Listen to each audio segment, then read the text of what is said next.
बढ़ते अगली बड़ी खबर आगरा से बताते चलें, जहां पर सड़क किनारे मजार को लेकर तनाजा देखने को मिल रहा है। हिंदू तंजीम ने मजार हटाने की मांग की है। इंतजामिया से मजार हटवाने का मुतालबा भी किया गया है। इंतजामिया ने मजार को हटाने के लिए नोटिस भी भेज दिया है। तो 60 दिनों में मजार हटाने की मांग की गई है। सड़क पर गैर कानूनी मजार बनाने का इल्जाम लगा है। हिंदुवादी नेता कुंवर अजय तोमर इसे लेकर मांग कर रहे हैं। उनके वकील का कहना है कि सुप्रीम कोर्ट और हाई कोर्ट का हुक्म है कि पब्लिक प्लेस से मजहबी मकामात हटाए जाएं, लेकिन हुकूमत और इंतजामिया ने मामले को ठंडे बस्ते में रखा हुआ है। 60 दिन के अंदर अगर कार्रवाई नहीं होती है तो अदालत का दरवाजा खटखटाया जाएगा। तो आगरा में ये जरा सा छोटा सा मजार है, इसको लेकर भी तनाजा देखने को मिल रहा है और कहा जा रहा है कि पब्लिक प्लेस से इसे हटाया जाए, और इसको लेकर हिंदू तंजीमें आवाज उठा रही हैं।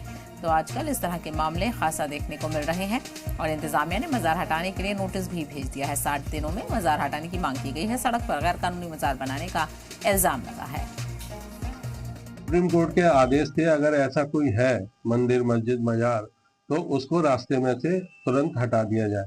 लेकिन इसके बावजूद आगरा में जो आगरा की जीवन रेखा कही जाती है, महात्मा गांधी मार्ग एमजी रोड, उसके ठीक बीचों बीच में आगरा कॉलेज के सामने 2 मजारें बनी हुई हैं जो सड़क के बिल्कुल बीच में है, जिनकी वजह से आवागमन अवरुद्ध होता है, जाम लगता है।